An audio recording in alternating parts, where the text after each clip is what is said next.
Je m'appelle Faustine, j'ai 14 ans. Bonjour, Yann Alix, délégué général de la Fondation C'est Facile. Bonjour, donc Alban Verbeek, je suis le président de la filière de Normandie Énergie. Romain Debray, je suis chargé de mission à l'Agence régionale de l'environnement de Normandie. Alors Benjamin Steck, je suis professeur à l'Université du Havre. Jean-Christophe Romatet. Je m'appelle Audrey Régnier. Donc Marcel Bourdret. Je m'appelle Annabelle No. Je suis arrivé ici, je me suis dit, bien, tu es là pour quelques années et puis tu repartiras ailleurs. Et finalement, une trentaine d'années après, je suis toujours là et je ne le regrette pas. C'est vraiment un attachement profond à une ville et à une région. Alors ici, on est dans une région où on est au cœur de parcs et jardins. Et pour nous, c'est une richesse incroyable d'avoir autour de nous autant de beauté.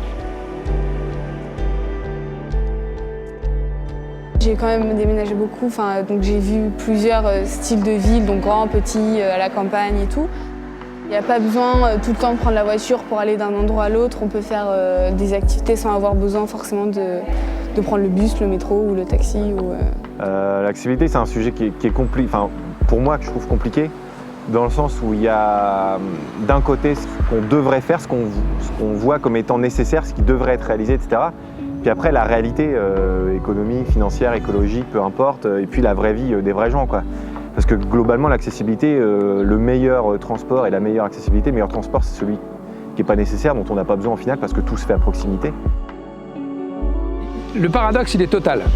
Vous vous installez à la mer le soir, vous voyez la mer, vous voyez la mondialisation sous vos yeux. Vous voyez les conteneurs de toutes les couleurs rentrer, sortir, vous voyez le pétrole qui est dans vos voitures, qui rentre et qui sort.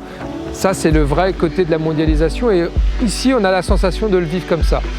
De l'autre côté, on essaye de faire venir des gens ici. Ils souhaitent beaucoup plus s'arrêter à Paris et qu'on fasse les rendez-vous et les entretiens et les colloques à Paris plutôt que de venir jusqu'au Havre parce que le dernier kilomètre est trop long, entre guillemets.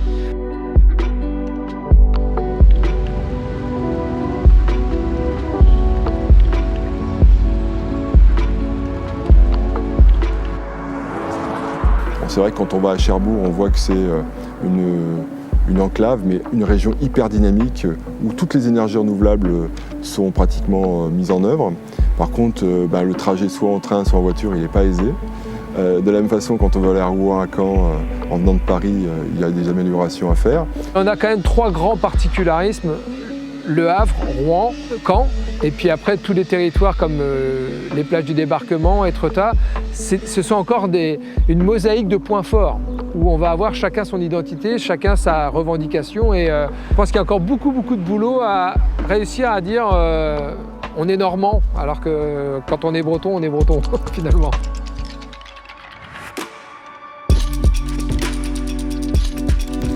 Vous avez une région très industrielle.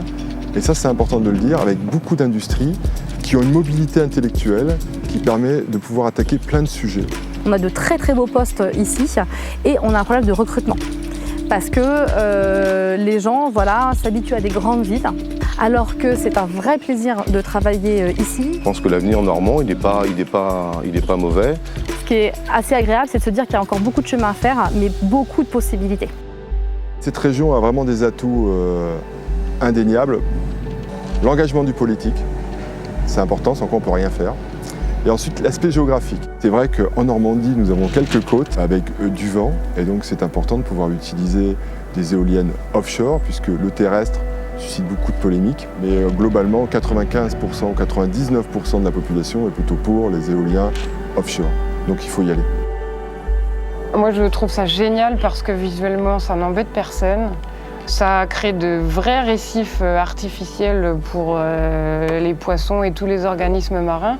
Ça peut être bénéfique pour tout le monde. Ça peut être lié aussi à une activité de pêche. De nouveaux habitats, ça attire le poisson. Vraiment, les potentiels en termes de transition, la transition énergétique, elle ne fait que refléter les gisements qu'on a sur notre territoire, en fait, et dont il revient qu'à nous de valoriser. On est bien en train de parler de lutte contre le changement climatique, on est sur un problème qui est global. D'ailleurs, ça ne va pas nous menacer que nous, c'est un problème qui est global, pour lequel la réponse est locale. L'urbanisme, c'est quelque chose qui est très important, en effet, et qui œuvre concrètement pour la transition énergétique. Vous pouvez construire la maison la plus idéale qui soit en termes énergétiques, etc., etc. Si elle est à 40 bornes de votre travail et que vous pouvez prendre la voiture tous les jours pour aller bosser, quel est le gain carbone, quoi, franchement? Mais à un moment, il faut qu'on y vienne. Enfin, on n'a pas de solution bis.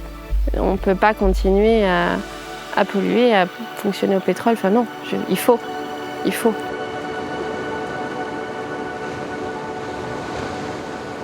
Je comprends plus la Normandie aujourd'hui qu'hier peut-être, et il y a énormément de choses à voir.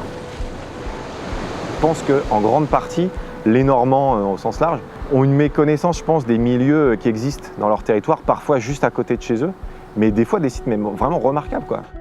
On a la chance, du coup, je trouve, d'avoir une région qui est quand même assez diversifiée d'un point de vue paysager. Les ciels normands sont le fondement même de la peinture impressionniste, en tout cas du regard que l'on porte sur l'évanescence des choses, sur le passage des choses, sur l'éphémère, sur le transitoire, sur le mouvement, sur le mobile. On n'est plus dans une fixité. On est dans un décor de cinéma ici. Je ne changerai pas de région pour rien au monde aujourd'hui. Ce pourquoi je suis revenue, c'est que je n'ai jamais trouvé d'endroit où je me sentais chez moi ailleurs qu'ici.